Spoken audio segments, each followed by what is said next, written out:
Constituency teams that are online. First of all, at the outset, I would like to take this opportunity to thank the Honorable Chief Minister for giving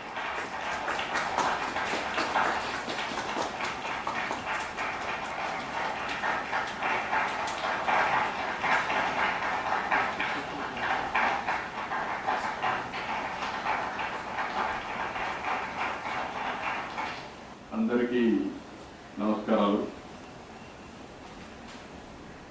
ఇటు రాష్ట్ర స్థాయిలో ఉండే chief secretary వదులుకొని సహచర మంత్రివర్గ సభ్యుల దగ్గర నుంచి అదే మరిగా జిల్లా స్థాయి కలెక్టర్ వదులుకొని జిల్లా స్థాయి అధికార యంత్రాంగం, అంతేకాకుండా నియోజకవర్గంలో ఉండే ఈ విజన్ యాక్షన్ ప్లాన్ కార్యాలయానికి సంబంధించినటువంటి గౌరవ శాసనసభ్యులు, అదే మరి గౌరవ పార్లమెంట్ సభ్యులు, అంతేకాకుండా సభ్యులంతా కూడా పనిచేసే సిబ్బందికి అందరికీ నమస్కారాలు. కొత్త ప్రభుత్వం వచ్చి 12వ తారీఖు ఒక సంవత్సరం అవుతుంది. ఈ సంవత్సరం కంటే ముందే ఒక విజన్ తయారు చేసుకున్నాం. మనందరికీ స్వాతంత్రం వచ్చి 100 years పూర్తి చేసుకునే సందర్భం ప్రధానమంత్రి నరేంద్ర మోడీ గారి ఆధ్వర్యంలో వికసిత్ భారత్ 2047 ఒక విజన్ డాక్యుమెంట్ తయారు చేశారు.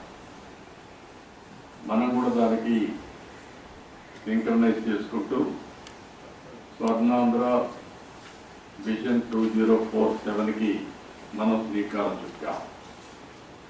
10 ప్రిన్సిపల్స్ మీరు ఒకసారి చూస్తే, పేదరికం లేని సమాజం, జీరో పావర్టీ, అదే సమయంలో P4, ఎందుకంటే ఆర్థిక అసమానతలు తగ్గించే లక్ష్యంగా P4 కూడా తీసుకొచ్చాం. ఇంకొక పక్క ఉద్యోగ కల్పన, అది కాకుండా మూడవది నైపుణ్యం, మానవ వనరుల అభివృద్ధి, నాలుగవది నీటి భద్రత, సాగడానికి కానీ వ్యవసాయానికి, ఇండస్ట్రీకి, water security, agritech, future is agriculture, అగ్రికల్చర్లో రైతుకు గిట్టుబాటు ధర రావాలి, ఆదాయం పెరగాలి. అందుకే ఈరోజు మనం అగ్రిటెక్ని ఫోకస్ చేస్తున్నాం, వాల్యూ అడిషన్ కూడా ఫోకస్ చేస్తున్నాం. అదే మరి అంతర్జాతీయ స్థాయి లాజిస్టిక్స్, యాజ్ ఆన్ టుడే మనం చూస్తే మన దేశంలో 14% లాజిస్టిక్స్ కాస్ట్ ఉంది. ఇంటర్నేషనల్గా చూస్తే 8% ఉంది. ఈ 6% మేక్స్ ఆల్ ది డిఫరెన్స్. దీన్ని ఏ విధంగా సమర్థవంతంగా తగ్గించగలుగుతాం, ఏ విధంగా మనం ముందు తీసుకుపోతాం ఆలోచించడం కోసం అంతర్జాతీయ స్థాయి లాజిస్టిక్స్ ప్రొవైడ్ చేయాలనుకుంటున్నాం. సమర్థ వినియోగం, మనం ఎప్పుడు మాట్లాడినా ఓన్లీ పవర్ గురించి, ఎనర్జీ గురించి మాట్లాడతాం.